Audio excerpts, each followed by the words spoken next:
ناظرین آپ کا خیر مقدم ہے۔ آج علم و علماء میں ایک اور ہمارا معاشرتی ایک ایسا موضوع کی جس پر بہت زیادہ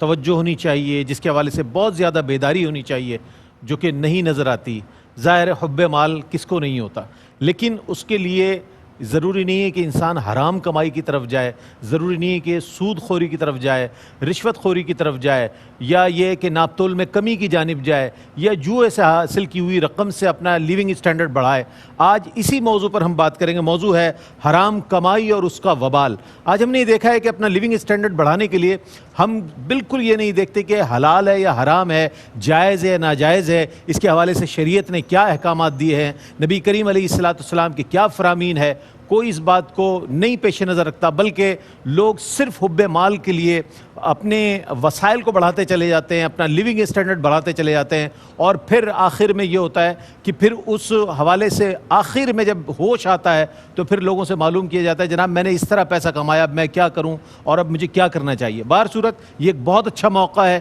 کہ ARYQ TV نے رحمت سحر میں اس موضوع کو شامل کیا ہے، تاکہ بہت سے دیکھنے سننے والے ہمارے اگر ایک لفظ یا ایک جملہ ان کے دل پر یہ نقش ہو جائے اور اپنی زندگی میں اگر وہ کوئی تبدیلی لا سکیں تو میں سمجھتا ہوں کہ ہماری بہت بڑی کامیابی ہوگی۔ آج ہمارے ساتھ موجود ہیں حضرت علامہ مفتی محمد اکمل مدنی صاحب۔ السلام علیکم ورحمۃ اللہ وبرکاتہ۔ وعلیکم السلام ورحمۃ اللہ۔ اور آپ کے ساتھ تشریف فرمائے علامہ مفتی ارشاد حسین سعیدی صاحب۔ السلام علیکم ورحمۃ اللہ وبرکاتہ۔ وعلیکم السلام ورحمۃ اللہ وبرکاتہ۔ اور آپ کے ساتھ تشریف فرما ہے مفتی محمد آصف صاحب۔ السلام علیکم ورحمۃ اللہ وبرکاتہ۔ وعلیکم السلام ورحمۃ اللہ۔ میرے دائیں جانب خوش الہان، خوش گلو، باصلاحیت تینوں شناخہ ماشاءاللہ عزیر عزیزی، ثقلین رشید اور دانیال شیخ موجود ہیں۔ السلام علیکم ورحمۃ اللہ وبرکاتہ۔ اچھا حضرت، ابتداً ہم آپ ہی سے آغاز کرتے ہیں۔ فرمائیے گا کہ قرآن حکیم کی روح سے اگر ہم یہ جاننا چاہیں کہ حرام کی مذمت کس انداز میں آئی ہے اور ممانعت کس انداز میں آئی ہے، اس پر کچھ روشنی ڈالیے گا۔ اعوذ باللہ من الشیطان الرجیم، بسم اللہ الرحمن الرحیم۔ اولاً یہ سمجھ لیں کہ حرام وہ چیز ہوتی ہے جس کو اللہ تعالیٰ اس کے رسول نے ممنوع فرما دیا ہو۔ پھر اس کی دو اقسام بنتی ہیں، بعض تو بذات خود بغیر کسی وسیلے کے حرام ہوتی ہیں، اور بعض ایسی ہوتی ہیں جو بذات خود فی نفس ہی تو جائز ہوتی ہیں، طیب ہوتی ہیں، لیکن ہمارا اس کو حاصل کرنے کا ذریعہ اور وسیلہ اس کو حرام کر دیتا ہے۔ تو ان دونوں چیزوں کا بیان اللہ تبارک و تعالیٰ نے قرآن عظیم میں بیان فرمایا، اور وہ انشاءاللہ حضرت اس پہ بھی کلام بھی کریں گے۔ اللہ تعالیٰ نے واضح طور پہ فرمایا کہ یا ایھا الذین آمنوا لا تأکلوا اموالکم بینکم بالباطل، یہ ایک اجمالی طور پر، لیکن تمام تر ناجائز ذریعوں سے روزی کمانے کے جو بھی ذرائع وسائل ہیں، جو بھی چیزیں ان کا احاطہ کر رہی ہے کہ اے ایمان والو، آپس میں ایک دوسرے کے مال باطل طریقے سے نہ کھاؤ، ناحق نہ کھاؤ۔ اور ناحق کون سا ہے؟ جس کو اللہ تعالیٰ اس کے رسول صلی اللہ علیہ وسلم نے منع فرما دی۔ یہاں پہ چونکہ اللہ تعالیٰ نے مطلقاً نہی فرمائی ہے، اس لیے باطل سے رک جانا ہم پر لازم ہوا۔ تو اس کا مطلب یہ ہوا کہ اللہ تعالیٰ نے باطل طریقے سے چیز کو حاصل کرنے کو منع کیا۔ اب اسی لیے قرآن عظیم کو بار بار پڑھنے کا حکم دیا جاتا ہے کہ اس کو پڑھیں اور سمجھ کر پڑھیں، کہ جب انسان اس اجمالی طور پہ اس حکم کو اپنے سامنے لائے گا تو اس کے ذہن میں ایک سوال پیدا ہوگا کہ وہ کون سے باطل طریقے ہیں جس کی بنا پر میری روزی حرام ہو سکتی ہے۔ بعض اوقات میں اکثر یہ واقعہ بیان کرتا ہوں، اس صاحب کو میں نے درس قرآن کی دعوت دی تو وہ کہنے لگے مفتی صاحب ٹائم کہاں ہوتا ہے، بیوی بچوں کے لیے کمانا بھی تو عبادت ہے۔ میں نے کہا کمانا بھی عبادت ہے یا کمانا ہی عبادت ہے؟ پھر ان سے پوچھا کہ اچھا بتائیے رزق حلال کس کو کہتے ہیں؟ تو سوچنے لگے، پھر کہنے لگے آپ بتائیں۔ میں نے کہا ماشاءاللہ کما آپ رہے ہیں، بتاؤں میں؟ تو اب یہ لوگوں کو یہ نہیں پتہ ہوتا کہ ہمارا ذریعہ آمدنی جو ہے وہ کب حرام میں داخل ہو جاتا ہے، یا ذرا بھی ہم کوئی کنڈیشن لگا لیتے ہیں، اپنے کام میں کبھی کوتاہی کرتے ہیں تو وہی چیز حرام طریقے سے ہمارے پاس آتی ہے، اور اس آیت کے تحت آ جاتی ہے کہ آپس میں ایک دوسرے کے مال باطل طریقے سے نہ کھاؤ۔ اس لیے لوگوں کو معرفت حاصل کرنا بہت ضروری ہے۔ جب انشاءاللہ معرفت کی طرف آئیں گے، علماء سے معلوم کریں گے کہ شریعت نے مثال کے طور پر اگر تجارت ہے کیا کس طریقے سے جائز قرار دیا، کس طریقے سے منع کیا ہے۔ اسی طرح آپ رینٹ پہ کوئی چیز لیتے دیتے ہیں یا اپنی سروس پرووائڈ کرتے ہیں، آپ امپلائی ہوتے ہیں، تو کب یہ میرا رینٹ پر لینا دینا کن کنڈیشن کے ساتھ ناجائز ہو جائے گا، کن کے ساتھ جائز رہے گا۔ ایسی جب ہم سروس پرووائڈ کرتے ہیں تو بعض اوقات ایسا کام میں کوتاہی کر لیتے ہیں جو عمومی طور پہ سب جگہ چل رہا ہوتا ہے کہ اس سے ہمارا ذریعہ آمدنی حرام ہو جاتا ہے، لیکن ہمیں پتہ نہیں ہوتا۔ اور نبی کریم صلی اللہ علیہ وسلم نے واضح طور پہ فرمایا کہ جو گوشت حرام سے پلے بڑھے اس کے لیے جہنم کی آگ ہی بہتر ہے۔ اور ایک روایت میں ارشاد فرمایا کہ بعض اوقات انسان ہاتھ اٹھا کر دعائیں مانگ رہا ہوتا ہے، اے میرے رب اے میرے رب، لیکن اس کی دعائیں کیسے قبول ہوں کہ اس کے جسم پر حرام ہے، اس کے پیٹ میں حرام ہے۔ اور ایک روایت میں سرکار صلی اللہ علیہ وسلم نے ارشاد فرمایا اگر کوئی حرام سے حج کرے گا اللہ تبارک و تعالیٰ اس کا حج قبول نہیں فرماتا۔ اسی طرح سرکار نے فرمایا حلال سے صدقہ کرو کیونکہ اللہ تعالیٰ حرام قبول نہیں فرماتا۔ بلکہ علماء نے فرمایا بھی، حضرت بتائیں گے انشاءاللہ حرام قطعی کے بارے میں، کہ اگر حرام قطعی ثواب کی نیت سے خرچ کر دیا جائے تو وہ دار اسلام سے خارج ہو جائے گا، اس لیے کہ یہ اتنی بڑی بدتمیزی اور بے ادبی ہے کہ اللہ کی بارگاہ میں گندا مال دینا اور پھر یہ امید رکھنا کہ اللہ تعالیٰ مجھ پر رحمت نازل کرے تو وہ دار اسلام سے خارج ہوگا۔ اس کو احتیاطاً تجدید ایمان اور تجدید نکاح کرنا پڑے گا۔ اس لیے بہت امپورٹنٹ مسائل اس پہ توجہ رکھنی چاہیے۔ بہت اچھے انداز میں اور بہت ہی مختصر جامع الفاظ میں مفتی صاحب نے ارشاد فرمایا۔ اچھا، ہم یہ بھی جاننا چاہیں گے مفتی صاحب آپ سے، مفتی ارشاد حسین سعیدی صاحب، کہ قرآن حکیم میں کن کن چیزوں کو حرام قرار دیا گیا ہے؟ چونکہ عام طور پر سمجھا یہ جاتا ہے کہ صرف اشیاء خور و نوش میں جو چیزیں حرام اور حلال ہیں اسی حد تک حلال و حرام کا تصور ہے، اس کے بعد جو کچھ ہے اس کے بارے میں تو ہم لا علم ہیں، تو علماء حضرات جانیں اور ان کا علم جانیں۔ فرمائیے گا کچھ اس حوالے سے۔ جی بہت شکریہ۔ قرآن مجید میں اللہ رب العزت نے ارشاد فرمایا حرمت علیکم المیتۃ والدم ولحم الخنزیر وما اہل لغیر اللہ بہ۔ حرام اشیاء کا ذکر اللہ رب العزت نے فرمایا، وہ جانور جن کا حلال طریقے سے ذبح کیا گیا ہو اور انہیں کھانا جائز اور حلال ہے، وہ بھی حرام ہو جائیں گے اگر اس طریقے کو اختیار نہ کیا جائے جو طریقہ اللہ اور اس کے رسول صلی اللہ علیہ وسلم نے ہمیں عطا فرمایا ہے۔ اس کے اندر سب سے پہلی چیز آتی ہے میتہ۔ میتہ ہے مردار، ایسا جانور جو حلال تھا فی نفس ہی، بکرا ہے، مرغی ہے، گائے ہے، فی نفس ہی حلال ہے، مگر اسے ذبح نہیں کیا گیا شرعی طریقے کے اوپر، تو لہٰذا وہ طبی موت مر گیا یا کسی کے مارنے سے مر گیا اور ذبح کیے بغیر مر گیا ہے تو وہ مردہ ہے، اس کا کھانا حرام ہے۔ اسی طرح قرآن مجید نے خون کا ذکر فرمایا، خون حرام ہے، خنزیر کے گوشت کو اور خنزیر کو حرام قرار دیا ہے۔ وما احل لغیر اللہ بہ، اور وہ جسے بتوں کے نام پر ذبح کیا گیا ہو۔ اس میں عام طور پر لوگ کنفیوز ہوتے ہیں یا کنفیوز کر دیے جاتے ہیں، اور اس کے اندر ہر اس چیز کو داخل کر دیا جاتا ہے جو کسی کے ایصال ثواب کے لیے بھی ذبح کی جا رہی ہو، جبکہ وہ منت کے زمرے میں آتی ہے، وہ نظر کے زمرے میں آتی ہے۔ قرآن مجید نے وما اہل لغیر اللہ بہ، اس کے اندر ان جانوروں کو حرام قرار دیا ہے کہ جنہیں اللہ اکبر کہہ کر ذبح ہی نہیں کیا گیا، جنہیں اللہ کے نام پر ذبح ہی نہیں کیا گیا، بلکہ ذبح ہی کسی غیر اللہ کے نام پر کیا گیا ہو تو وہ حرام ہے۔ ہاں، اگر اللہ کے نام پر ذبح کیا گیا، شریعت کے طریقے پر ذبح کیا گیا، اس کا پھر اجر اور ثواب کسی ہستی کو ایصال کیا گیا، پہنچایا گیا، اللہ کی بارگاہ میں درخواست کی گئی، تو وہ اس ضمن میں نہیں آتا۔ یہ خلط مباحث ہوگا، یا اولیاء اور صالحین کے ساتھ بغض اور عناد کے پیش نظر، یا اپنے مخصوص عقیدے کو تحفظ دینے کے لیے، یا اس کا پرچار کرنے کے لیے ایسی بات خلط مباحث کا شکار کر دی جاتی ہے، جبکہ قرآن اور حدیث اس پر واضح ہیں اور فقہ بھی اس کے اوپر واضح ہے۔ اسی طرح پھر قرآن مجید نے 4 ایسے جانوروں کا ذکر بھی فرمایا ہے کہ جو اس طریقے پر ذبح نہیں ہوئے جو طریقہ اللہ اور اس کے رسول صلی اللہ علیہ وسلم نے عطا فرمایا ہے۔ ان میں پہلا لفظ آتا ہے والمنخنقۃ، ایسا جانور کہ جسے ذبح نہیں کیا گیا بلکہ اسے چوٹ لگی، والموقوذۃ، چوٹ لگی اور وہ مر گیا، یا اسے کسی ایسے آلے کے ساتھ مارا گیا کہ جو ذبح کرنے کی صلاحیت نہیں رکھتا تھا۔ اسی طرح پھر والمتردیۃ والنطیحۃ، اگر اونچائی سے گر کر کوئی جانور مر گیا ہے یا کسی دوسرے جانور نے اسے سینگ مارا اور وہ مر گیا ہے، تو یا جو پہلا لفظ تھا کہ گلا گھونٹ کر اسے مار دیا گیا ہے، تو اس طرح یعنی اس میں وہ تمام جانور آ جائیں گے جو فی نفس ہی حلال ہیں مگر انہیں حلال طریقے پر ذبح نہیں کیا گیا تو وہ بھی حرام کے اندر ہیں۔ تو یہ تو ان جانوروں کا ذکر ہے کہ جن کے گوشت کو اللہ اور اس کے رسول نے حلال قرار دیا مگر ذبح کا طریقہ شرعی نہ ہونے کی وجہ سے وہ حرام کی کیٹیگری میں چلے گئے۔ اسی طرح کھانے پینے کی اشیاء کے اندر مشروبات میں شراب کو قرآن مجید نے واضح طور پر حرام قرار دیا ہے، اور پھر ہر وہ شے جس کے اندر سکر ہو، نشہ ہو اور نشے کی علت اس کے اندر پائی جائے وہ حرمت کے زمرے میں آئے گی۔ اب کھانے اور پینے کے اندر جو چیزیں حرام ہیں وہ تو اہل ایمان کے اوپر واضح ہیں۔ مسئلہ وہاں پیدا ہوتا ہے کہ جب کوئی چیز بظاہر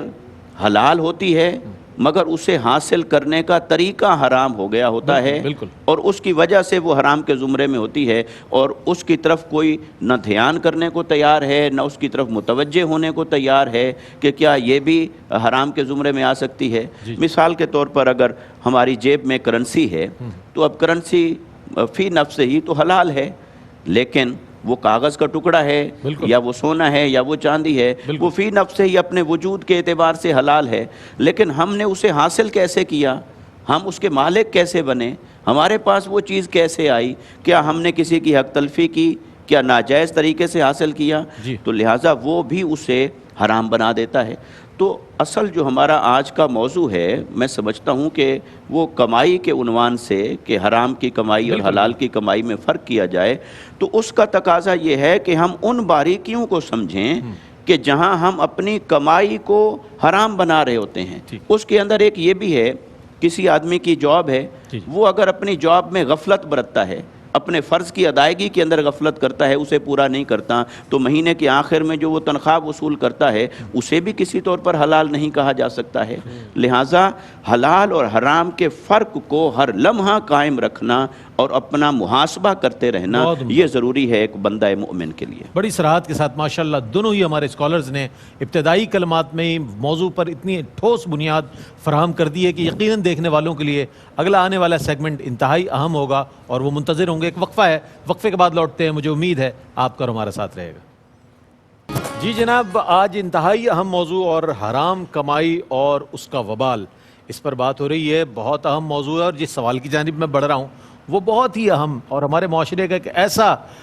پہلو ہے وہ کہ جس کے حوالے سے ہر شخص ظاہر ہے کہیں نہ کہیں مجبور نظر آتا ہے، کہیں وہ اس ضرورت کو محسوس کرتا ہے کہ جناب اس کے بغیر کام ہی نہیں ہو سکتا، اور وہ ہے رشوت۔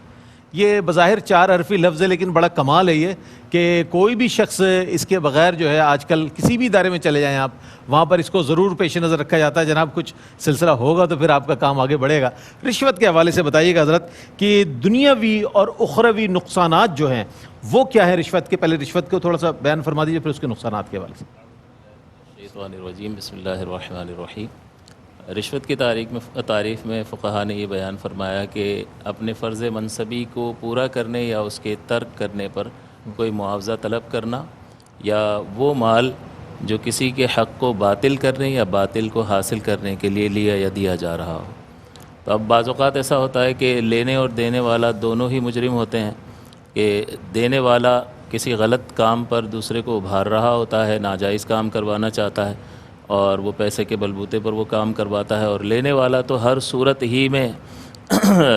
وہ غلط کاری میں مبتلا ہوتا ہے۔ لیکن بعض صورتیں اس کی ایسی ہوتی ہیں کہ دینے والا مجبور ہوتا ہے، وہ اپنا حق ثابت حاصل کرنے کے لیے کوشش کر رہا ہوتا ہے، لیکن سامنے جو منصب پر بیٹھا ہوا شخص ہے وہ اپنے اس منصب کا ناجائز فائدہ اٹھاتے ہوئے اس سے رشوت طلب کرتا ہے، اور دینے والے کے لیے مجبوری کی صورت ہوتی ہے۔ تو ایسی صورت میں لینے والا تو ظاہر ہے کہ وہ گناہگار ہے اور یہ حرام حاصل کر رہا ہے اور اس کا وبال اس پر ہوگا، لیکن دینے والا کسی صورت میں بھی اس پر مواخذہ نہیں ہے، وہ بری الذمہ ہے اس اعتبار سے۔ تو بعض صورتوں میں دونوں قابل گرفت ہیں اور بعض صورتوں میں جو ہے وہ صرف لینے والا قابل گرفت ہے۔ تو مطلب یہ ہوا کہ لینے والا تو ہر صورت میں مجرم ہے، لیکن حضرت ہمارے معاشرے میں اس کو قبیح عمل نہیں سمجھا جاتا، بلکہ دلاور فگار نے کہا کہ لے کے رشوت پھنس گیا ہے، دے کے رشوت چھوٹ جا۔ جی اصل میں یہ صلاحیت کر گیا، رگ و پے میں پیوست ہو گیا، تو پھر یہ برائی اتنی عام ہو گئی کہ جہاں بھی دیکھیں یہ نظر آتا ہے، اور کوئی بھی کام رشوت کے بغیر نہیں ہوتا، تو پھر ہم عادی ہو گئے اس چیز کے، لہٰذا یہ ہمیں ایک معمول کی بات نظر آتی ہے، اس لیے ایسا محسوس ہوتا ہے۔ لیکن بہرحال جو گناہ ہے، جو اللہ اور اس کے رسول صلی اللہ علیہ وسلم کی ناراضگی کا باعث ہے، وہ تو ہے، اور آخرت میں بڑے مواخذے کا اور حقوق العباد میں مبتلا ہونے کا سبب ہے، لہٰذا اس پر توجہ کرنی چاہیے کہ یہ مال کتنے دن انسان استعمال کر سکتا ہے، اور وبال آخرت کا بہت بڑا ہے حقوق العباد کی صورت میں۔ اب یہاں اس کے نقصانات کے اعتبار سے دیکھا جائے تو کسی شخص کی مجبوری کا فائدہ اٹھانا کہ وہ اپنا حق ثابت حاصل کرنا چاہتا ہے اور آپ اس سے مال طلب کر رہے ہیں، تو ابتدائی درجے میں، اور دوسری بات اس میں اس قدر بے حسی اور بے رحمی کا مظاہرہ بعض اوقات کیا جاتا ہے کہ سامنے والے کی حالت کو نہیں دیکھا جاتا، چاہے جو کرو ہمیں لا کر دے دو، اور اس میں بھی بارگیننگ کے لیے بھی تیار نہیں ہوتے، بس جو نکل گیا وہ دینا ہوگا، کرانا ہے کراؤ ورنہ جاؤ، یہ یہاں کام سے۔ نہیں ہوگا آپ کا۔ جی، تو بعض اوقات تو ایسا ہو جاتا ہے کہ لوگ اپنا کام، جائز کام کروانے کے لیے کسی سے قرض لے کر بھی وہ کام کروا رہے ہوتے ہیں، تو یہ اولین پہلی صورت ہے کہ اس کا وبال ایسا ہے، یعنی اس کا نقصان ایسا ہے کہ لوگوں کو وحشت میں مبتلا کرنا اور انہیں مایوسی میں مبتلا کرنے کا سبب بنتا ہے۔ اور دوسری بات یہ کہ معاشرے میں اگر یہ چیزیں عام ہوں گی تو جو نہیں بھی لے رہا ہوگا وہ بھی دیکھے گا کہ سبھی تو لے رہے ہیں، میں کیسے بچ سکتا ہوں، تو پھر وہ بھی اس میں مبتلا ہو جائے گا، اور ظاہر سی بات ہے جس شخص نے اس چیز کی بنیاد ڈالی ہے وہی، اس پر بھی اس کا وبال ضرور ہوگا۔ اور مزید یہ کہ پھر یہ سلسلہ کہیں رکتا نہیں ہے، بعض اوقات یہ تو وہ شخص ہے جو حق ثابت کو حاصل کرنے کے لیے رشوت دے رہا ہے، اس صورت میں اس کی تو گرفت نہیں ہے، لیکن لینے والا ضرور قابل گرفت ہے۔ لیکن بعض صورتوں میں دینے والا کوئی ناجائز حق کسی کا حاصل کرنا چاہتا ہے، باطل کو حاصل کرنا چاہتا ہے، یا کسی کے حق کو باطل کرنا چاہ رہا ہوتا ہے، یا کوئی شخص کسی کا فرض منصبی ہے کہ اس نے یہ کام کرنا ہی کرنا ہے، جی یا کوئی ڈیوٹی ہے اس نے وہ نہیں کرنی ہے، اور وہ صرف نظر کرنے کے لیے اس کو پیسہ دے رہا ہوتا ہے، تو اس صورت میں یہ گویا کہ دینے والا اسے ابھار رہا ہے اور سامنے والے کو ایک موقع فراہم کر رہا ہے، لہٰذا اس صورت میں دونوں مجرم ہیں، اور پھر یہ سلسلہ کہیں رکتا نہیں ہے، یہ بڑھتا چلا جاتا ہے اور معاشرے میں بہت بڑی تباہی کا باعث بنتا ہے، اس سے معاشرہ تباہ ہوتا ہے، ملک اور قومیں تباہ ہو جاتی ہیں، اور یہ کہیں بھی یہ خرابی پھر رکنے کا نام نہیں لیتی۔ پھر اس کے اخروی نقصان کے اعتبار سے دیکھا جائے تو رحمت دو عالم صلی اللہ علیہ وسلم نے فرمایا الراشی والمرتشی کلاہما فی النار، دونوں آگ میں ہیں۔ اب اس آگ کا تصور ذرا انسان کرے تو اسے احساس ہو کہ اس دنیاوی آگ کا ذرہ بھی وہ یعنی اس کی تپش کو برداشت نہیں کر سکتا ہے، تو آخرت کی آگ کے بارے میں کیا خیال ہے۔ اور مزید یہ کہ یہ حقوق العباد کا معاملہ ہے، اور رحمت دو عالم صلی اللہ علیہ وسلم نے صحابہ سے فرمایا تدرون ما المفلس، کیا تم جانتے ہو کہ میری امت کا مفلس کون ہے؟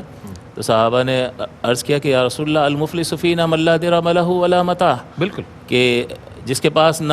مال و دولت نہ ہو، لیکن حضور علیہ السلام نے فرمایا المفلس من امتی یاتی یوم القیامت بصلاۃ وصیام وقیام وزکوٰۃ، یعنی وہ ہر نیکی کو لے کر آئے گا لیکن قد شتم ھذا وقذف ھذا واکل مال ھذا وسمک دم ھذا وضرب ھذا، اس نے یہ سارے کسی کو گالی دی ہوگی، کسی کو مارا ہوگا، کسی کا ناحق مال کھا لیا ہوگا، فیعطی ھذا من حسناتہ، اب وہ حقوق لینے کے لیے کھڑے ہو جائیں گے اور اس کی نیکیاں ان کو دی جائیں گے بدل میں۔ فَإِنْ فَنِيَتْ حَسَنَاتُهُ قَبْلَ أَنْ يُقْضَى مَا عَلَيْهِ، پھر اگر اس کی حسنات اور نیکیاں ختم ہو جائیں اس سے پہلے کہ جو اس پر وبال تھا، تو اب کس طرح سے یہ قرض اتارا جائے، حقوق والے جو جن کا حق ہے وہ باقی ہے، وہ کھڑے ہیں، تو اب وہ مطالبہ کر رہے ہیں، تو اُخِذَ خَطَايَاهُمْ فَطُرِحَتْ عَلَيْهِ، ان کی خطائیں لی جائیں گی اور اس پر ڈال دی جائیں گی، ثُمَّ طُرِحَ فِي النَّارِ، پھر اسے آگ میں ڈال دیا جائے گا۔ تو یہ بہت زیادہ شدید گرفت کا باعث ہے، بہت بڑے عذاب کا باعث ہے، اور مزید یہ کہ اس کی توبہ انتہائی دشوار ہے انسان کے لیے، کہ جب کسی کا مال غصب کر لیتا ہے تو اس کی توبہ تو اس صورت میں ہوگی کہ جو مال غصب کیا ہے پہلے تو نادم ہو، اللہ کے خوف کی وجہ سے اس گناہ کو ترک کر دے فوری طور پر، آئندہ نہ کرنے کا ارادہ ہو، لیکن اس کا ازالہ بھی ضروری ہے۔ اب جتنا مال جس سے لیا ہے اس کو واپس کرنا انسان کے لیے بعض اوقات بہت زیادہ دشوار ہوتا ہے، یا بعض اوقات عمر اتنی ہو جاتی ہے کہ اب وہ توبہ کرنے کے لیے اور مال واپس کرنے کے لیے کوشش بھی کرے تو بچے کہتے ہیں کہ ابا کا دماغ خراب ہو گیا ہے، ان کو سائڈ پہ بٹھاؤ، تو تو اب وہ چاہتے ہوئے بھی توبہ نہیں کر سکتا ہے. لہٰذا ایسی صورت میں ایسے وبال میں اپنے آپ کو مبتلا کرنا اور اپنی آخرت کا بہت بڑا نقصان کرنا، انسان کو اس بارے میں سوچنا چاہیے. آپ نے حدیث مبارکہ کوڈ کی کہ رشوت دینے والا اور رشوت لینے والا دونوں جہنمی ہیں. اس اعتبار سے میں سمجھتا ہوں اس سے بڑی وعید ہمارے سامنے نہیں ہو سکتی کہ جس میں واضح الفاظ میں بیان فرم. ایک یہ ناسور ہے جسے رشوت کہتے ہیں، ایک اور ناسور جو ہے وہ ہے سود. سود کی مذمت قرآن و حدیث کی روشنی میں ہم چاہیں گے مفتی صاحب کچھ فرمائیے. جی پہلے سود کی تھوڑی سی ڈیفینیشن میں عرض کر دوں. پہلے تو سود کی دو قسمیں ہوتی ہیں. ایک الربا بالقرآن کہلاتا ہے، یعنی وہ ربا جو قرآن سے ثابت ہو. ایک ربا بالحدیث کہلاتا ہے، وہ سود جو حدیث سے ثابت ہو.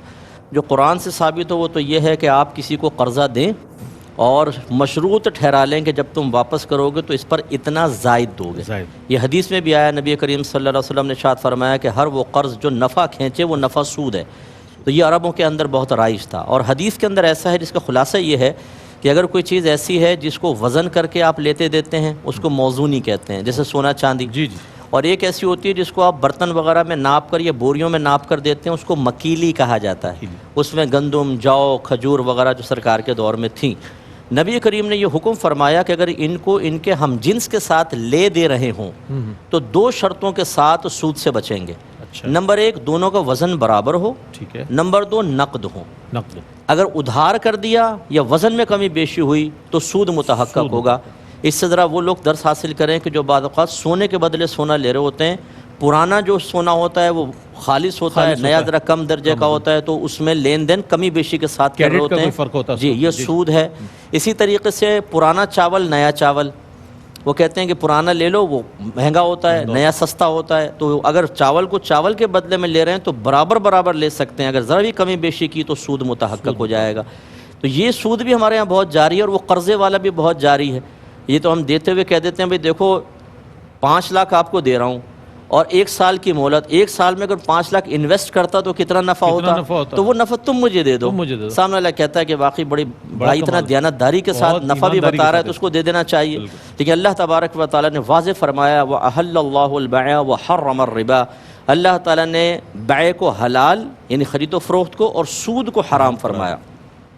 اور نبی کریم صلی اللہ علیہ وسلم ارشاد فرماتے ہیں، حضرت ابن مسعود کی روایت ہے کہ لعن رسول اللہ صلی اللہ علیہ وسلم آکل الربا و موکلہ و شاہدیہ و کاتبہ. نبی کریم صلی اللہ علیہ وسلم نے سود کھانے والے، سود کھلانے والے یعنی لینے دینے والا، اس پر گواہ بننے والے اور اس کو لکھنے والے سب پر لعنت فرمائی. یعنی جو اس وقت اس کو لکھ رہا ہے ان سب پر اللہ کی لعنت. اور اللہ نے اس کا اخروی انجام یوں بیان فرمایا کہ الذین یأکلون الربا لا یقومون الا کما یقوم الذی یتخبطہ الشیطان من المس. کہ جو دنیا میں سود کھاتے ہیں وہ بروز قیامت بالکل ایسا کھڑا ہوگا اس شخص کی مثل کہ جسے شیطان نے چھو کر مخبوط الحواس بنا دیا ہو، پاگل بنا دیا ہو. تو اس سے دو باتیں پتہ چلیں کہ ایک تو وہاں پر سود کھانے والے عجیب مخبوط الحواس سے پاگل سے نظر آئیں گے، ایسا ان کے اوپر وبال ہوگا. اور دوسرا ضمنی مسئلہ یہ ہے کہ شیطان یعنی جن باتوں کا ٹچ کر کے پاگل بھی کر سکتا ہے. یہ نص قطعی سے ثابت ہے. تو خلاصہ کلام یہ ہے کہ سود سے بچنا چاہیے. اسی طرح اس کی موجودہ صورت میں عرض کر دیتا ہوں، اگر آپ انویسٹمنٹ کرتے ہیں اور اس پہ نفع کو فکس کر لیتے ہیں، یہ بھی معنوی لحاظ سے سود ہے. یہ بعض بڑی بہنیں ہمیں بڑے بھولے پن سے کہتے ہیں مفتی صاحب میرے بہنوں نے کہا 2 لاکھ روپے دے دیں، میں تمہیں ہر مہینے 1000 روپے نفع دیتا رہوں گا. 2 سال ہو گئے، پھر میں نے سوچا چلو مفتی صاحب سے معلوم کر لوں. یہ اتنی بڑی سعادت 2 سال کے بعد بھی انہوں نے بخش دی. اللہ تعالیٰ جیتا رکھے، آباد رکھے کہ ہمیں اس قابل سمجھ لیا. 2 سال کے بعد پھر بتاتے ہیں بہن 2 سال تک آپ معنوی لحاظ سے سود کھاتی رہی ہیں. اس میں ریٹ فکس یعنی پروفٹ فکس نہیں کر سکتے، فلکچویٹ ہونا چاہیے، پرسنٹ میں ہو سکتا ہے کہ جتنا بھی نفع ہوگا 80% آپ کا 2% میرا. یہ اچھی طریقے سے یاد رکھیں. ٹائم کم ہے ورنہ اور اس کی صورتیں ہو سکتی ہیں، لیکن سمجھنے والوں کے لیے اشارہ ہے. لیکن کمال بات ہے آپ نے ارشاد فرما دی مختصر وقت میں. ناظرین محترم کلام شامل کریں گے، ہمارے تینوں شناخواں جو ہے کلام پیش کریں گے، اس کے ساتھ ہی ہم وقفے کی جانب جائیں گے. اللہ اللہ اللہ اللہ اللہ اللہ اللہ اللہ اللہ اللہ اللہ. مجھے معراج میں عرش پر مصطفیٰ پہنچے معراج میں عرش پر مصطفیٰ تب نہ معبود بندے میں پردہ رہا تب نہ معبود و بندے میں پردہ رہا تب ملائک نے حضرت سے جھک کر کہا تب ملائک نے حضرت سے جھک کر کہا ساری مخلوق میں حق نما تو ہی تو اللہ اللہ اللہ اللہ اللہ اللہ اللہ اللہ اللہ۔ آج موضوع ہے حرام کمائی اور اس کا وبال، اسی اعتبار سے جو اس کے ذیلی موضوعات ہیں اس کو بھی شامل کیا جا رہا ہے تاکہ ہر جہت پر بات ہو جائے، کوئی گوشہ تشنا نہ رہ جائے۔ اسی حوالے سے ہم یہ جاننے کی کوشش کریں گے کہ ایک چیز ہے ناپ تول میں کمی، اس کے حوالے سے بھی بہت زیادہ بے احتیاطی نظر آتی ہے کہ آیا جب ناپ تول کا سامنے آ جائے سلسلہ تو اس میں بڑی فنکاری کے ساتھ کام دکھا دیا جاتا ہے۔ کیا فرمائیں گے اس حوالے سے حضرت مفتی صاحب کہ اس کی مذمت قرآن و حدیث کی روشنی میں چاہتا ہوں کچھ فرمائیے؟ جی بالکل ایسا ہی ہے۔ ناپ تول میں جو کمی ہے یہ بسا اوقات ارادے کے ساتھ ہوتی ہے، بسا اوقات لاپرواہی کے ساتھ ہوتی ہے۔ دونوں صورتوں میں جو سامنے والے کو نقصان پہنچتا ہے اس کا وبال اس آدمی کے کندھوں پر ہوگا، دنیا میں بھی اور آخرت میں بھی۔ اگرچہ گناہ کی سنگینی کا تو فرق پڑتا ہے، مگر یہ کہ وبال دونوں صورتوں میں ہے چونکہ سامنے والے کو خسارہ ہوا۔ اب یہ جو ناپ تول کی بات ہے، اشیاء کو اگر ہم دیکھیں تو وہ پیمائش کے اعتبار سے 3 قسم کی ہو سکتی ہیں، جیسا قبلہ مفتی صاحب نے تھوڑی دیر پہلے اشارہ فرمایا۔ جی جی، یا تو موزونی ہوں گی، وزن کر کے دی جاتی ہیں، وزن کر کے لی جاتی ہیں، یا وہ مکیلی ہوں گی کہ ماپ کر دی جاتی ہیں اور ماپ کر لی جاتی ہیں، یا پھر وہ اشیاء معدودی یا عددی ہوتی ہیں کہ وہ گن کر دی جاتی ہیں اور گن کر لی جاتی ہیں۔ صحیح ہے، ٹھیک ہے۔ تو یہ 3 ہی قسم کی اشیاء ہوتی ہیں، اور آج کل ہم دیکھتے ہیں تو چونکہ یہ ڈیجیٹل ورلڈ ہو گئی ہے، ہر چیز کی ڈیجیٹلائزیشن ہوتی جا رہی ہے، اس کے اندر ہم دیکھتے ہیں تو وہ جو ترازو ہوتا تھا، میزان ہوتا تھا، اس کی بھی نئی شکلیں اور الیکٹرانک ترازو آ گئے ہیں اور اس کے پیمانے بدل گئے ہیں۔ ان تمام میں اگر دیکھا جائے تو جہاں کہیں ناپ تول کے اندر کمی بیشی کی جا رہی ہوگی اور اس کے پیچھے ارادہ بھی موجود ہوگا تو یہ اتنا بڑا سنگین گناہ ہے کہ یہ کئی گناہوں کا مجموعہ ہو جاتا ہے۔ اس میں ایک تو جھوٹ شامل ہو جاتا ہے کہ کہہ کچھ رہے ہیں اور دے کچھ اور رہے ہیں، پھر اس میں دھوکہ شامل ہو جاتا ہے، پھر اس میں استحصال شامل ہو جاتا ہے، پھر اس میں حق تلفی شامل ہو جاتی ہے، پھر اس میں ناجائز طریقے سے اس کا مال کھانا، یہ بھی گناہ شامل ہو جاتا ہے۔ تو گویا ناپ تول میں کمی بیشی جہاں کہیں ہوگی ارادے کے ساتھ تو وہ صرف ایک گناہ نہیں بلکہ وہ کئی گناہوں کا مجموعہ بن جاتا ہے۔ اچھا، یہی وجہ ہے۔ کلامی کی معذرت کے ساتھ ایک وقفہ لیتے ہیں، ہم وقفے کے بعد لوٹیں گے تو قبلہ مفتی ارشاد حسین سعیدی صاحب اپنے جواب کو مکمل فرمائیں گے، ہمارے ساتھ رہیے۔ جی ناظرین، سوال یہ تھا کہ آیا ناپ تول میں کمی کے حوالے سے جو مذمت ہے وہ علماء حضرات قرآن و حدیث کی روشنی میں کس انداز میں بیان فرماتے ہیں؟ علامہ مفتی ارشاد حسین سعیدی صاحب سے دوبارہ میں التماس کروں گا کہ اس کو مکمل فرما دیں۔ جی، میں یہ عرض کر رہا تھا کہ اشیاء 3 قسم کی ہوتی ہیں۔ جی جی، یا تو ان کا تعلق وزن کے ساتھ ہوگا، موزونی ہوں گی، وزن کر کے دی جاتی ہے، وزن کر کے لی جاتی ہے، یا کچھ اشیاء مکیلی ہوتی ہیں، ماپ کر دی جائیں گی اور ماپ کر لی جائیں گی، یا کچھ اشیاء معدودی اور عددی ہوں گی کہ وہ گن کر دی جاتی ہیں اور گن کر لی جاتی ہیں۔ ٹھیک ہے۔ یہی 3 میئرمنٹ کے اصول ہیں جو دنیا میں رائج اور مروج ہیں اور قدیم زمانے سے چلے آ رہے ہیں، مگر دور جدید کے اندر ان کی تھوڑی شکل بدل گئی کیونکہ اب ہر چیز ہی ڈیجیٹل ہوتی جا رہی ہے، تو لہٰذا وہ جو ترازو اور میزان ہوتے تھے وہ کئی الیکٹرانک ہو گئے، ڈیجیٹل ہو گئے، ڈیجیٹل ہو گئے، الیکٹرانک ہو گئے، تو لہٰذا اب بہت ساری چیزیں یہ جو بدلتی چلی جا رہی ہیں، اس کے تناظر میں جب ہم دیکھتے ہیں ناپ تول کی کمی کو، اس عمل کو جب ہم دیکھتے ہیں تو یہ ناپ تول میں کمی اگر ارادے کے ساتھ کی جا رہی ہے، نیت کے ساتھ، ارادے کے ساتھ کی جا رہی ہے، تو وہ پھر محض ایک گناہ نہیں ہے بلکہ وہ کئی گناہوں کا مجموعہ بن جاتا ہے۔ اس میں مد مقابل کی حق تلفی بھی ہے، استحصال بھی ہے، اس کو دھوکہ دینا بھی ہے، اس کے ساتھ جھوٹ بولنا بھی ہے، تو لہٰذا یہ کئی گناہوں کا مجموعہ بن جاتا ہے۔ یہی وجہ ہے کہ اللہ رب العزت نے اسے ایک سنگین گناہ کے درجے پر رکھا ہے، اور شریعت مطہرہ نے اس کے لیے کسی طور پر کسی قسم کی کوئی نرمی اور گنجائش روا نہیں رکھی، حتیٰ کہ حضرت شعیب علیہ السلام کی جو قوم تھی وہ اسی گناہ کے اندر مبتلا تھی۔ اللہ رب العزت نے اہل مدین کی طرف حضرت شعیب علیہ السلام کو بھیجا، اور اس کا ذکر سورہ اعراف کے اندر اللہ رب العزت نے فرمایا وَإِلَىٰ مَدْيَنَ أَخَاهُمْ شُعَيْبًا، ہم نے اہل مدین کی طرف حضرت شعیب علیہ السلام کو بھیجا، انہوں نے جا کر انہیں اللہ کی توحید اور وحدانیت کا پیغام دیا کہ اے قوم، ایک اللہ کی عبادت کرو، اور تمہارے پاس دلیل نازل ہو چکی ہے اللہ کی طرف سے، تو لہٰذا ہدایت کی طرف پلٹ آؤ۔ تو یہاں تک تو بات تھی عقیدے کی، کہ جو وہ عقیدے کے اعتبار سے وہ شرک میں مبتلا تھے، مگر قرآن مجید نے جہاں شعیب علیہ السلام کی قوم کی عملی چیزوں کو جہاں سے ایڈریس کرنا شروع کیا، وہ پہلی بات ہی یہی آئی کہ فرمایا وَأَوْفُوا الْكَيْلَ وَالْمِيزَانَ، پیمائش کو، ماپ کو پورا کرو اور میزان کو پورا کرو، وَلَا تَبْخَسُوا النَّاسَ أَشْيَاءَهُمْ، اور لوگوں کی اشیاء میں کمی نہ کرو، جب انہیں دے رہے ہو یا لے رہے ہو تو قیمت میں کمی نہ کرو، دے رہے ہو تو شے کی مقدار کے اندر کمی نہ کرو۔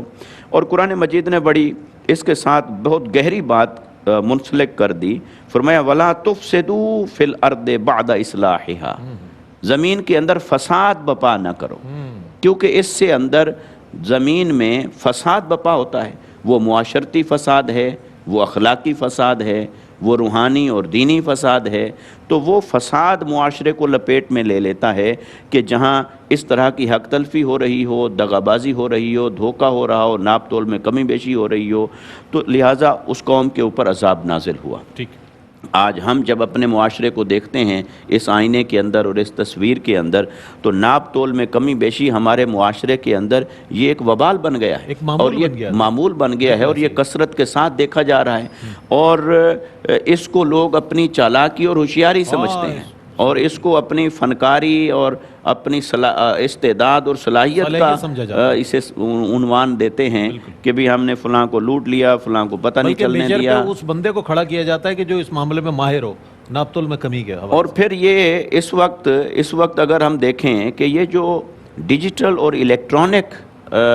پیمائش میئرمنٹ شروع ہو گئی ہے، اس میں آپ دیکھیں، آپ کہیں بھی چلے جائیں، آپ کو یقین نہیں ہوتا کہ یہاں پر پیمانہ پورا مل رہا ہے یا پیمانہ پورا نہیں مل رہا۔ جو چیز عام طور پہ آپ دیکھیں، پیٹرول کو لے لیں، اس وقت کتنے ایسے پیٹرول پمپ ہیں ہمارے سوسائٹی کے اندر کہ جہاں اس کی مقدار پوری ملتی ہے، پراپر مل جاتی ہے، تو اس لیے ڈھونڈنا پڑتا ہے۔ 100 سے ہوتا ہے نا، 100 یا 60 سے ہوتا ہے، 60 میں یوں نکل جاتا ہے، تو وہ آپ کو ڈھونڈنا پڑتا ہے کہ کون سی جگہ پر بوتلیں لے کے گھوم رہے ہوتے ہیں، جناب اس بوتل میں کر دو، ہمیں پتہ چل جائے گا 1 لیٹر ہو گیا، یہ بھی بڑا کمال ہے۔ تو وہ ڈھونڈنا پڑتا ہے کہ کون سی جگہ سے اس کی مقدار پوری مل رہی ہے، تو ورنہ ناپ تول کے اندر کمی بیشی کا یہ عالم ہے۔ تو لہٰذا ناپ تول میں کمی بیشی کئی گناہوں کا مجموعہ ہے، اس سے ہمیں بچنا چاہیے، یہ اللہ کی ناراضگی کا سبب ہے، یہ عذاب کا سبب ہے، یہ اپنی قبر کو دوزخ کا ایندھن بنانے کے مترادف ہے، اور ہم من حیث القوم جب تک اس سے توبہ نہیں کریں گے تو معاشرے کے اندر اصلاح مروج نہیں ہوگی، چونکہ قرآن نے اسے فساد کے ان لفظ کے ساتھ تعبیر فرمایا ہے۔ لہٰذا اس معاشرتی اور اخلاقی فساد سے بچنے کے لیے ضروری ہے کہ ہم دیانتداری کے پیکر بنیں، اور ہر چیز کو ناپ تول کے ساتھ اور اس کی مقدار اور پیمائش کے ساتھ پورا رکھیں۔ بہت اچھی بات ارشاد فرمائی، اور قرآن کریم سے یعنی کہ شعیب علیہ السلام کی قوم جو تھی وہ اس چیز میں گرفتار تھی، تو اسی سبب عذاب آ گیا۔ اب یہ دیکھیں، نبی رحمت صلی اللہ علیہ وآلہ وسلم کی یہ رحمت ہی ہے کہ تمام ان نقائص اور ان تمام برائیوں کے ہونے کے باوجود کوئی اجتماعی عذاب کی صورت اللہ کا فضل ہے کہ وہ اس امت پر نہیں ہے، لیکن یہ تمام چیزیں نظر آتی ہیں ہمیں گاہے گاہے مختلف انداز میں۔ اچھا، ایک اور چیز جو جوئے کی صورت میں ہے، اس کی مذمت، اور ایک اور چیز بھی ہم یہ جاننا چاہیں گے کہ جوا جو ہے ہمارے معاشرے میں کس انداز میں رائج نظر آتا ہے، حضرت اس پہ بھی کچھ نشاندہی فرمائیے اس کی۔ جی، جوئے کی تعریف میں فقہا نے یہ لکھا کہ ہر وہ کھیل کے جس میں ہارنے والے کی کوئی چیز جیتنے والے کو دے دی جائے، اور اس کو میسر اور قمار بھی کہا جاتا ہے۔ قرآن عظیم فرقان حمید نے اس کی حرمت کو بیان کرتے ہوئے ارشاد فرمایا کہ یا ایھا الذین آمنوا انما الخمر والمیسر والانصاب والازلام رجس من عمل الشیطان۔ تو اللہ تعالیٰ نے میسر کا ذکر فرمایا اس آیت مقدسہ میں، اور اسے رجس قرار دیا اور شیطان کے عمل سے قرار دیا، اور فرمایا فاجتنبوہ کہ اس سے اجتناب کرو۔ لہٰذا اس کا ارتکاب کرنا اللہ تعالیٰ کی نافرمانی ہے اور وہ حرام ہے، اور جسے خالق کائنات رجس قرار دے رہا ہے اس کی گندگی کو انسان کو سمجھنا چاہیے اور اس سے دوری اختیار کرنی چاہیے کہ ایک طرف تو یہ مال کے نقصان کا باعث ہے کہ جب کچھ مل رہا ہوتا ہے تب تو بہت اچھا لگ رہا ہوتا ہے، لیکن جب نقصان کا باعث بنتا ہے تو پھر اس کے سبب دشمنی بھی پیدا ہوتی ہے، بغض و عناد بھی پیدا ہوتا ہے، حتیٰ کہ قتل تک بھی اس کی وجہ سے قتل تک نوبت پہنچتی ہے۔ دوسرا یہ کہ انسان اللہ کی نافرمانی میں مبتلا ہوتا ہے اور عبادات سے بھی صرف نظر کر رہا ہوتا ہے کہ جب اس میں ملوث ہو گیا تو پھر اسے یہ خیال نہیں رہتا کہ اگر عادی نہیں بھی ہے اور ابتداً کسی کی بری صحبت کی وجہ سے اس میں پڑ گیا ہے تو پھر آہستہ آہستہ جو ہے اس کی قباحت اور اس کی نحوست انسان کو اللہ تبارک و تعالیٰ کی فرمانبرداری سے بھی دور کرتی چلی جاتی ہے، اور مزید یہ کہ وہ اپنے اہل و عیال کے حقوق سے بھی صرف نظر کرتا ہوا دکھائی دے رہا ہوتا ہے، اور بعض اوقات یہ نقصانات اس حد تک انسان کو اتنا مبتلا ہو جاتا ہے کہ وہ بالکل تباہی کے دہانے پر بھی بعض اوقات انسان پہنچ جاتا ہے۔ لہٰذا رحمت دو عالم صلی اللہ علیہ وسلم کا یہ جو فرمان مبارک ہے کہ جو تم اپنے لیے بہتر سمجھتے ہو وہ اپنے بھائی کے لیے بھی اس کو پسند کرو، تو جب انسان کچھ حاصل کر رہا ہوتا ہے اسے کچھ بغیر محنت کے آسانی کے ساتھ کچھ مل جاتا ہے تب تو بہت اچھا لگتا ہے، لیکن جب وہ لوز کرتا ہے تو اسے بہت افسوس ہو رہا ہوتا ہے۔ تو ایسی ہی کیفیت اگر دوسرے کے بارے میں یہ رکھے گا تو پھر وہ ضرور بالضرور خود کو اس گناہ سے بچا سکتا ہے۔ مزید یہ کہ اس کی صورتیں جو ہیں وہ مختلف طریقے کے جو کھیل ہیں، جتنے بھی کھیل ہیں، اگر وہ اس میں یہ چیز انوالو ہو جائے کہ ہارنے والا جیتنے والے کی کوئی چیز لے لے گا بلا عوض، تو پھر اس کو جوا کہا جائے گا، اور یہ مختلف صورتوں میں نظر آتا ہے۔ ٹھیک۔ اچھا مفتی صاحب یہ فرمائے گا کہ اب ظاہر ہے حرام کمائی کے حوالے سے جو بھی طریقے اختیار کیے جا رہے ہیں، چاہے وہ سود ہو، رشوت ہو اور دیگر چیزوں پر بات ہوئی،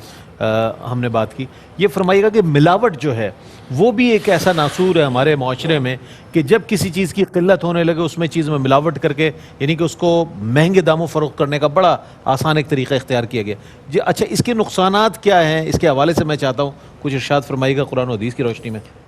جی دیکھیں، سب سے پہلے تو یہ کہ ملاوٹ ہمیشہ کوئی گناہ یہ حرام نہیں ہوتی۔ اچھا، اصل یہ ہے سرکار نے جیسے فرمایا کہ من غش فلیس منا، جو ملاوٹ کرے یا دھوکہ دے، غشہ کا معنی دھوکہ بھی ہو سکتا ہے کہ جو دھوکہ دے وہ ہم میں سے نہیں ہے۔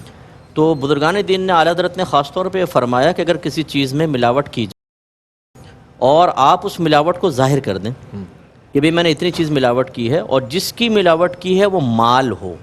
جیسے دودھ میں پانی ملایا، اب پانی بھی ایک مال ہے، مال وہ جس کی قیمت مقرر ہو، ہم خریدتے ہیں پانی، اور دودھ کی بھی ہے۔ اگر آپ کہہ دیتے ہیں کہ بھئی یہ دیکھو 1 کلو دودھ دے رہا ہوں، 1 پاؤ اس میں پانی ہے، تو ملاوٹ کیوں حرام تھی؟ دھوکے کی وجہ سے، دھوکہ تو ختم ہو گیا، اور جس چیز کو ملایا وہ مال ہے،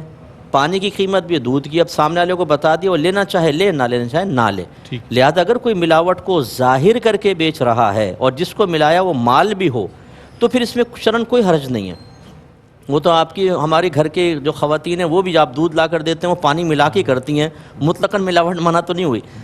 اب خرابی کب پیدا ہوتی ہے؟ دو بنا پر۔ پہلی بات یہ کہ بغیر بتائے چیز کو آپ اصل کہہ رہے ہیں اور اس میں ملاوٹ بھی کر دی،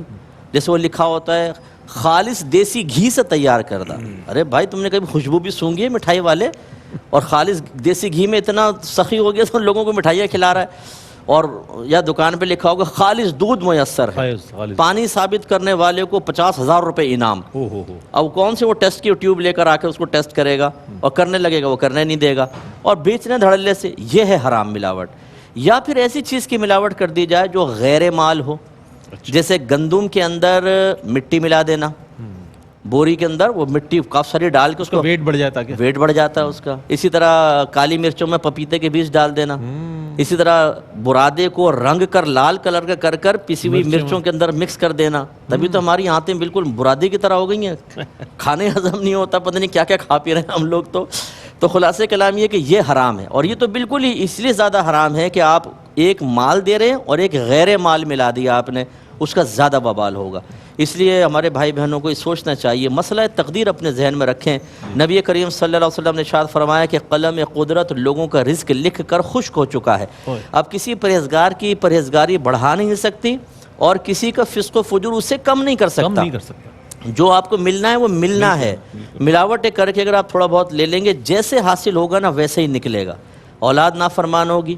گھر کے اندر بیماریاں بڑھیں گی, ایکسیڈنٹ ہوں گے, چوریاں ہوں گی, کوئی پاگل ہو جائے گا, کوئی ایسا ہاسپٹل میں چلا جائے گا کہ لاکھوں روپے آپ کے علاج پہ نکل جائیں گے. اور اگر آپ طیب اور حلال کمائیں گے اللہ تعالیٰ اس میں برکت دے گا, بچے بھی محفوظ ہوں گے, ناگہانی آفات سے محفوظ ہوں گے. تو یہ ملاوٹ ایک بہت بڑا جرم ہے, اس سے اجتناب کرنا چاہیے. اچھا مفتی صاحب, معاشرے کا سوال ہے, چونکہ اس کو جو ہے قبیح کیوں نہیں سمجھا جاتا جب اتنی ممانعت ہے ہر چیز کی آپ نے فرمائی, ہمارے معاشرے میں رائج کیوں ہے جبکہ الحمدللہ مسلمان ہیں اور تمام تعلیمات بھی ہیں, اگرچہ جانتے نہیں لیکن اتنا تو معلوم ہے کہ غلط کر رہے ہیں ہم, اس کے حوالے سے فرمائیے گا. اصل میں اس کے اسباب کثیرہ ہیں. سب سے بڑی بات تو کہ جب ہم آخرت کی طرف سے غافل ہو جائیں نا ہمارے گھروں کے اندر ایسا ماحول, کس گھر کے اندر اللہ تعالیٰ کی ذات, صفات, جنت, دوزخ, آخرت, عذاب قبر, میدان محشر کی ذلت کے تذکرے ہوتے ہوں. بلکہ اگر شوہر کرنے بھی لگے تو بیوی حیرت سے دیکھتی ہے کہ کوئی جادو تو نہیں کروا دیا بھابی نے, آج بڑی بہکی باتیں کر رہے ہیں, جنت دوزخ کی باتیں, میدان معاشر گرفت کی باتیں. اسے بیوقوف سمجھا جاتا ہے, اس کو دنیاوی دوڑ میں سب سے پیچھے تصور کیا جاتا ہے, پاگل کہہ دیتے ہیں بعض لوگ, پاگل ہو گیا, باولا ہو گیا, اس دور میں حلال کمائے گا تو حلال سے گزارا نہیں ہوتا. تو یہ جب ایک ایسا ماحول بن جائے, علم دین ہمارے پاس نہ ہو, فکر آخرت ختم ہو جائے, اور پھر گھر کے اندر ایسے افراد پیدا ہو جائیں, خالو آ جائیں گے نا, اگر کوئی بچہ ہوگا, دیکھو بیٹا خالو کو دیکھو کہاں پہنچے ہیں, کہاں تک پہنچا, 4 بنگلے ڈیفینس کے اندر فلاں فلاں فلاں, یہ سب ایسی کچھ ٹیبل کے اوپر سے کچھ نیچے سے کر کے کیا تمہارے خالو نے. یعنی ان کو رول ماڈل بنا لو اور حرام کھاتے رہو, اور پھر خالو کے ساتھ ہی ہاتھ پکڑ کر دونوں ٹہلتے ہوئے سیدھے جہنم میں پہنچ جاؤ. تو یہ جو سمجھانے والے آ جاتے ہیں جو اصل بات کا, اچھی بات کا رد کرتے ہیں, اگر کوئی ہم جیسا آدمی, آپ جیسا آدمی سمجھانے کی کوشش کرے تو وہ رد کرتے ہیں اس کا باقاعدہ کہ نہیں ایسا نہیں کرو. پھر آپ اسکول چلے جائیں, کالج چلے جائیں, یونیورسٹی چلے جائیں, ہر ٹیچر ایسا نہیں ہوتا جو اچھے مائنڈ کا ہو. بعض تو کہتے ہیں دنیاوی دوڑ میں آگے نکلو مولانا, ایسا نہیں بنے گا کام. پھر بچہ کہاں جائے؟ اس لیے ماحول کو بدلنے کی ضرورت ہے, اور بدل سکتا ہے ماحول, ایسا نہیں ہے کہ نہیں بدل سکتا, مایوسی کی ضرورت نہیں ہے. کیو ٹی وی جب سے چل رہا ہے اللہ کا کرم ہے کہ سینکڑوں ہزاروں فیملیز تو میرے ساتھ وابستہ ہیں کہ میں نے دیکھا ہے کہ وہ بالکل چینج کر لیا انہوں نے اپنے آپ کو. پاسبل ہے, ہم کوشش کرتے رہیں گے انشاءاللہ. ذرا نم ہو تو یہ مٹی بڑی زرخیز ہے ساقی, لیکن دین سے دوری نے ہمیں بہت سارے خرابیوں میں ملوث کر دیا ہے. بہت ساری خرابیاں ہم معمولات زندگی میں شامل کر چکے ہیں. اگر دین سے قریب ہو جائیں گے, علماء سے قریب ہو جائیں گے, تو انشاءاللہ ہماری زندگی بھی ازرو شریعت ہو جائے گی. ایک وقفہ ہے, وقفے کے بعد لوٹتے ہیں. مجھے امید ہے آپ کا اور ہمارا ساتھ رہے گا. اب حرام کمائی اور اس کا وبال, کتنا وبال ہے, سابقہ امتوں کا بھی ذکر آیا, ان تمام خرابیوں کی طرف توجہ دلائی گئی ہے ان سوالات کے ذریعے کہ آیا کہاں کہاں خرابی ہے. اچھا, بظاہر یہ تمام جو سوالات ہیں اور ان کے جوابات ہیں, بظاہر آج کا یہ موضوع جو ہے تاجر برادری کے لیے زیادہ نظر آ رہا ہے, چونکہ اس کے ہاں یہ تمام چیزیں زیادہ نظر آتی ہیں. جو عام آدمی ہے ظاہر ہے وہ اس میں ظاہر اس کو بھی اصلاح کا پہلو ہے اس میں. لیکن ایک چیز اور بھی ہم شامل کریں گے کہ جب ہم یہ دیکھتے ہیں کہ کسی چیز کی کمی واقع جو ہے, ذخیرہ اندوزی کا ایک پہلو جو ہے, ذخیرہ اندوزی کر لی جاتی ہے, اس کے گراں فروشی آتی ہے. یعنی کہ جب وہ مارکیٹ میں کوئی چیز دی جاتی ہے تو پھر اس کے نرخ اتنے ہو جاتے ہیں کہ جناب وہ پھر لوگوں کے لیے مشکل ہو جاتا ہے اس کو لینا. تو ذخیرہ اندوزی کے جو نقصانات ہیں, میں چاہتا ہوں اس پر کچھ ارشاد فرمائیے. جی, ذخیرہ اندوزی حدیث پاک میں حضور نبی اکرم صلی اللہ علیہ وسلم نے ایسے شخص کو ملعون قرار دیا جو ذخیرہ اندوزی کرتا ہے. اور ایک دوسری روایت کے مطابق آقا علیہ الصلوۃ والسلام نے ارشاد فرمایا کہ اللہ اور اس کا رسول اس شخص سے بیزار ہیں کہ جو غذائی اجناس کو اور ذخیرہ کرتا ہے اور جمع کرتا ہے. مگر یہ ذخیرہ اندوزی, اسے حدیث مبارکہ میں الاحتکار کہا گیا ہے. احتکار کیا ہے اور ذخیرہ اندوزی کب اس حکم کے تحت آئے گی, اس کی بھی کچھ تفصیل ہے. اور اس کی تفصیل اس طرح سے ہے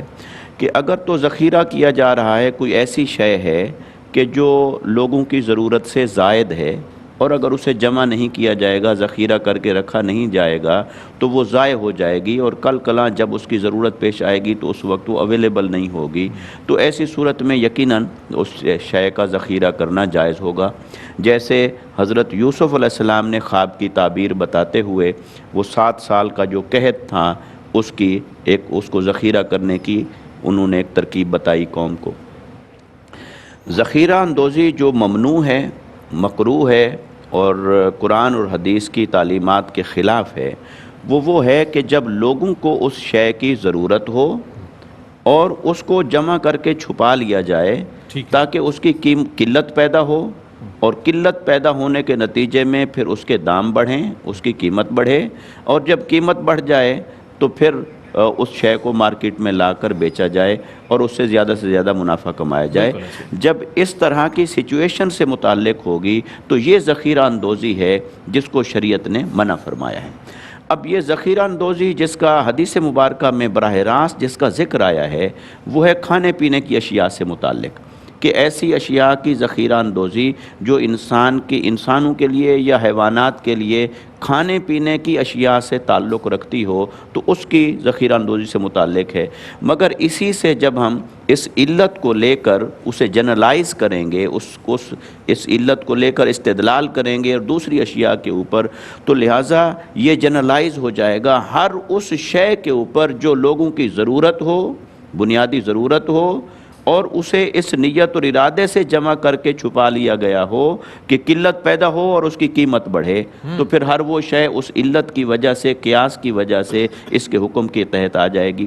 امام ابو حنیفہ رحمۃ اللہ تعالیٰ علیہ اور امام محمد رحمۃ اللہ تعالیٰ علیہ، ان دونوں حضرات کے مطابق تو ذخیرہ اندوزی جو ممنوع ہے وہ صرف کھانے پینے کی اشیاء سے متعلق ہے، لیکن امام ابو یوسف رحمۃ اللہ تعالیٰ علیہ نے اسے اس علت اور قیاس کی بنیاد پر اسے عموم میں داخل فرمایا ہے۔ لہٰذا ہر وہ شے جو ضرورت لوگ عوام الناس کی ضرورت کا درجہ رکھتی ہوگی اور اسے کوئی آدمی جمع کر رہا ہوگا، چھپا رہا ہوگا، تو وہ ذخیرہ اندوزی کے زمرے میں آئے گا۔ اب یہاں پر سوال پیدا ہوتا ہے کہ یہ تو ہو گیا تقاضا ایمان، ایمان کا تقاضا ہو گیا کہ ہم ہر اس شے سے بچیں جس سے اللہ اور اس کے رسول نے ہمیں بچنے کا حکم دیا ہے، ہر اس شے کو ہم ترک کر دیں جسے اللہ اور اس کے رسول نے منع فرمایا، ہر اس کمائی کو، ہر اس ذریعہ کمائی کو ہم اپنی زندگی سے نکال دیں کہ جسے اللہ اور اس کے رسول صلی اللہ علیہ وسلم نے ہمارے لیے حرام قرار دیا۔ یہ تو ہو گیا تقاضا ایمان۔ مگر اسلام ہمیں اس کے ساتھ ساتھ ایک نظام بھی عطا کرتا ہے کہ اگر لوگوں کے ایمان کمزور ہو جائیں اور وہ اس کے اوپر عمل درآمد نہ کر رہے ہوں، اور معاشرے میں ایسی سچویشن ہو جائے کہ جو تاجر طبقہ ہے یا طاقتور طبقہ ہے وہ کمزوروں کا استحصال کر رہا ہو، تو محض وہاں تبلیغ سے اس کی روک تھام نہیں ہوگی۔ وہاں پر اسلام یہ تقاضا کرتا ہے کہ ریاست فعال ہو، وہ اپنا کردار ادا کرے، وہ ذخیرہ اندوزوں کو پکڑے، جہاں جہاں ذخیرہ اندوزی ہو رہی ہے اس کے لیے سزائیں مقرر کرے، ذخیرہ اندوزوں کی کھوج لگائے، اور ان کا وہ مال جو انہوں نے اپنے گوداموں کے اندر بند کر رکھا ہے، جمع کر رکھا ہے، اس کو برآمد کر کے مارکیٹ میں لائے۔ وہاں ریاست کا کردار ایکٹیو ہو جاتا ہے۔ اس لیے ہمیں اس کو انفرادی سطح پر بھی دیکھنا چاہیے، اسے اجتماعی سطح پر بھی دیکھنا چاہیے۔ جب دونوں سطحوں سے اس کا تدارک کیا جائے تو پھر ذخیرہ اندوزی کو روکا جا سکتا ہے، اور معاشرے کو اس کے وہ اثرات اور ثمرات دیے جا سکتے ہیں کہ جب ایسی قباحتیں موجود نہ ہوں تو ہر شے مہیا ہوتی ہے معاشرے کے اندر، پھر وہ ثمرات اور برکات نظر آتے ہیں۔ بہت اچھی بات آپ نے ارشاد فرمائی کہ ہماری انفرادی اور اجتماعی ذمہ داریوں میں سے ایک ذمہ داری ہے کہ اس پر نظر رکھی جائے، اس کو کنٹرول کیا جائے۔ بہرحال ریاست کی ذمہ داری ہے، وہ ایک اپنی جگہ، اس میں کوئی شک نہیں ہے۔ ایک مختصر سا وقفہ لیتے ہیں، وقفے کے بعد لوٹیں گے، مجھے امید ہے آپ کا ہمارا ساتھ رہے گا۔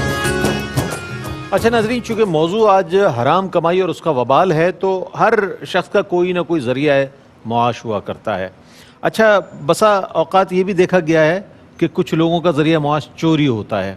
تو چوری کے حوالے سے ہم جاننا چاہیں گے، مفتی صاحب یہ فرمائیے گا کہ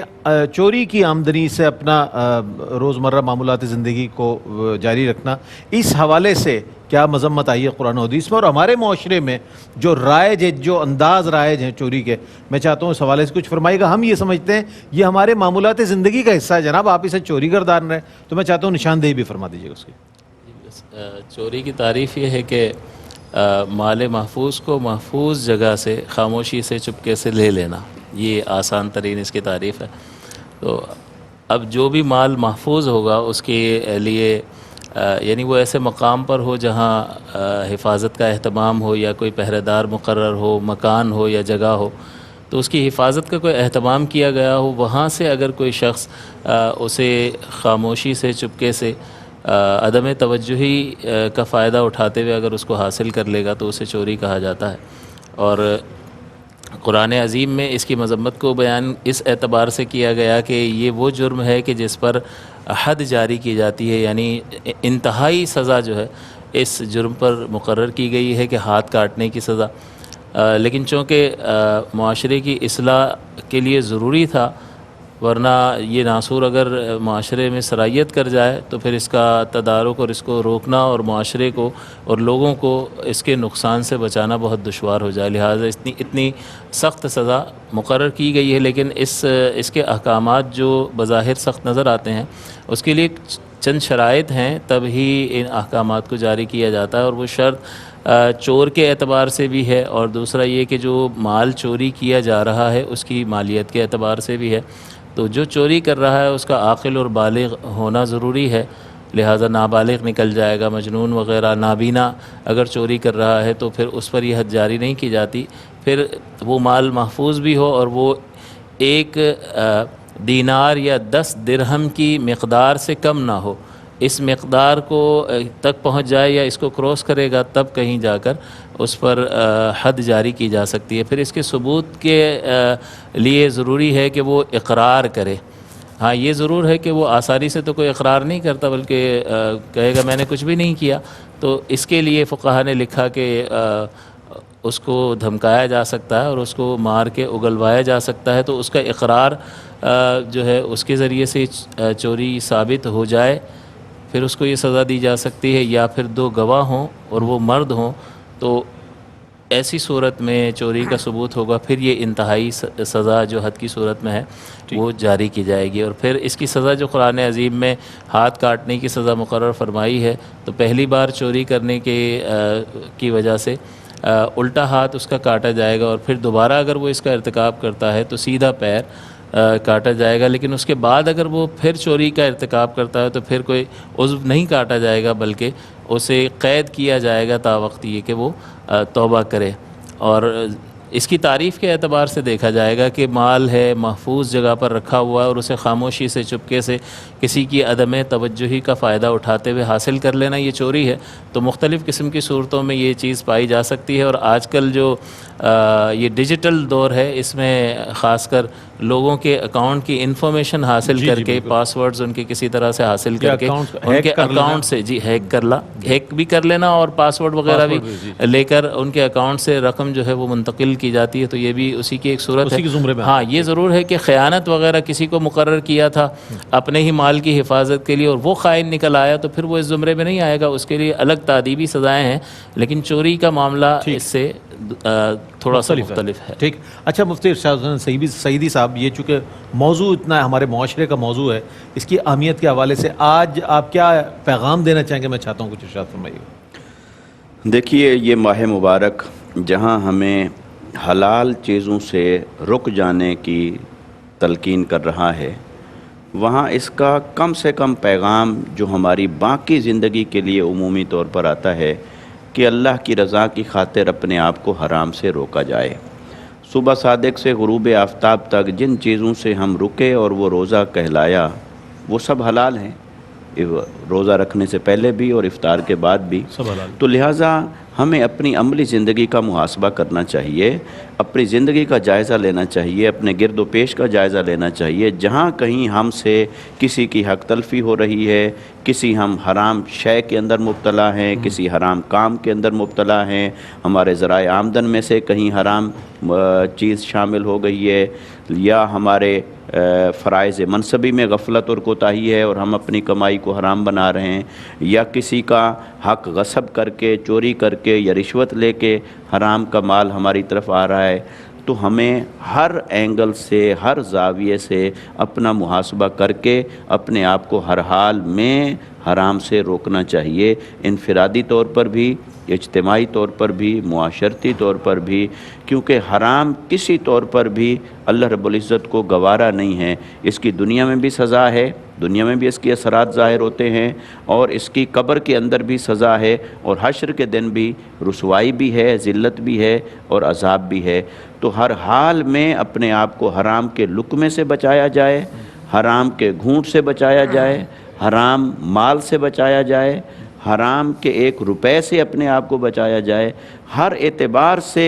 حلال کی طرف آنا، اسی میں نجات ہے، دنیا میں اور آخرت میں اللہ کی رضا ہے۔ بہت اچھی بات۔ اچھا، چونکہ ان تمام چیزوں کو، پہلوؤں کو سامنے رکھا گیا، اور جس طرح مفتی آصف صاحب نے فرمایا کہ چوری کی سزا جو ہے قطعی یاد ہے، آپ اندازہ کریں کہ اگر واقعتاً اسلامی سزائیں رائج ہو جائیں تو آج کس طرح کا معاشرہ نظر آئے گا، کس طرح کے لوگ نظر آئیں گے، تو اور اگر واقعتاً اس حوالے سے اگر قطعی ید کی سزا نافذ العمل ہو جائے، کیا فرمائیے گا اتنی تمام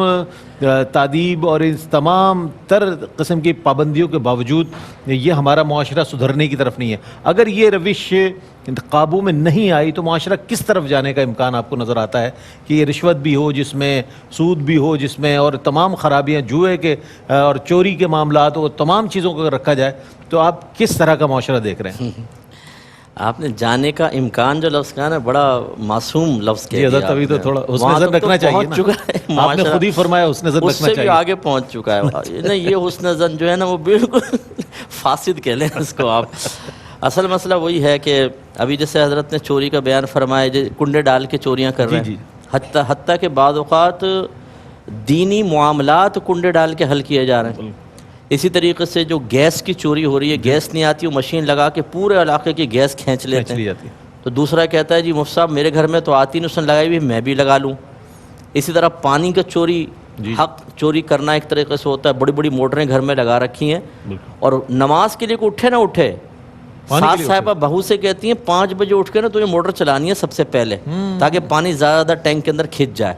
دوسرے کا حق کھینچ رہے ہوتے ہیں ہم لوگ۔ تو یہ جب اتنی زیادہ چیزیں صلاحیت کر گئی ہیں کہ اگر آپ ٹٹولنا شروع کریں نا، تو ہم تو 32 سال، تقریباً 30-32 سال ہو گئے تبلیغ کرتے ہوئے، سر پکڑ کے بیٹھ جاتے ہیں کہ یہ معاشرہ کیسے صاف ہوگا۔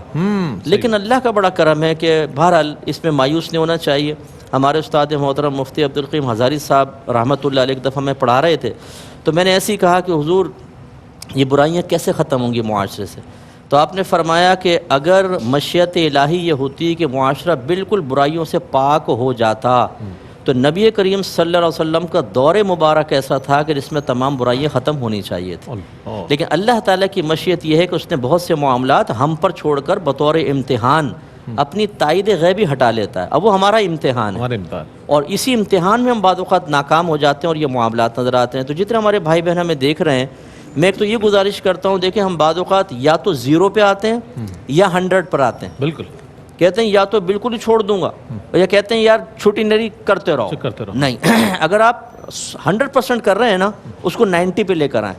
80 پہ لے کر آئیں، 70 پہ لے کر آئیں، کم از کم 30% سے تو آپ بچ رہے ہیں نا، صحیح بات، یہ کوشش شروع کریں، وہی 30% ہے بچنا آپ کے اندر ایسی روحانی طاقت پیدا کرے گا کہ باقی سے بچنا بھی آپ کے لیے آسان ہو جائے گا۔ لیکن جب ہم یہ سوچیں گے نہیں کوئی جادو کی چھڑی مل جائے، ہیری پوٹر آ جائے اس دور کے اندر، ایک چھڑی مارے اور پپو بن جائے ایک دم وقت کے خواجہ حسن بصری، تو ایسا تو نہیں ہو سکتا بھائی جان۔ اس انتظار میں وہی جیسے نمازی کو کہو نا، کسی کو بے نمازی کو نماز پڑھ لیں، توفیق ہوگی تو پڑھ لوں گا، بھائی توفیق کوئی فرشتے کا نام تو نہیں ہے کہ میرا نام توفیق ہے، آؤ اٹھا کے لے جائے، منہ دھلائے، وضو کروائے اور مصلی پہ کھڑا کر دے، ایسا تو نہیں ہو سکتا۔ توفیق کا تو مطلب یہ ہے کہ اللہ تعالیٰ اسباب خیر کو آپ کی طرف متوجہ کر رہا ہے، تو اس لیے ہمارے بھائی بہنوں سے میری گزارش ہے کم کرنے کی کوشش کریں، انشاءاللہ اللہ تعالیٰ باقی میں بھی آپ کی بہت اچھی بات ہے اپنے ارشاد فرمائی۔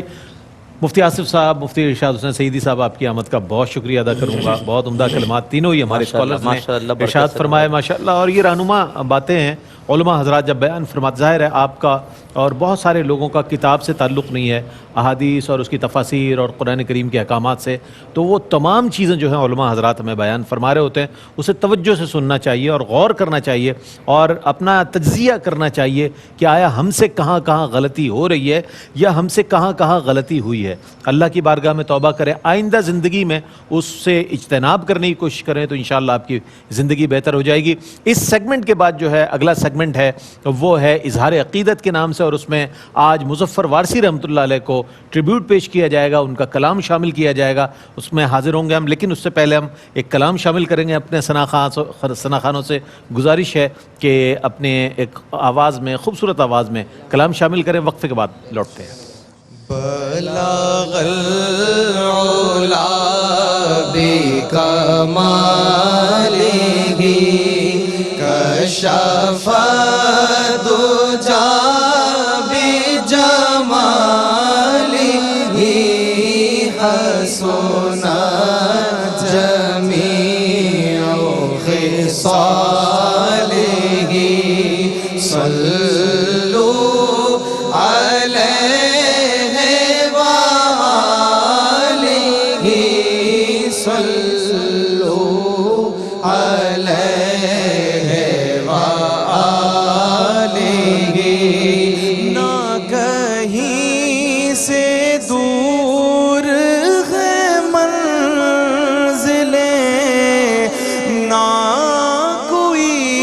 قریب کی بات ہے، نہ کہیں سے دور ہے منزلیں، نہ کوئی قریب کی بات ہے، جیسے چاہے اس کو نواز دے، یہ در حبیب کی بات ہے، صلو علیہ وآلہ۔ میں بروں سے لاکھ برا سہی، مگر ان سے ہے میرا واسطہ، میری لاج رکھنا میرے خدا، میری لاج رکھنا میرے خدا، یہ تیرے حبیب کی بات ہے، صلو علیہ وآلہ۔ جیسے چاہا در پہ بلا لیا، جیسے چاہا اپنا بنا لیا، جیسے چاہا در پہ بلا لیا، جیسے چاہا اپنا بنا لیا، یہ بڑے کرم کے ہیں فیصلے، یہ بڑے کرم کے ہیں فیصلے،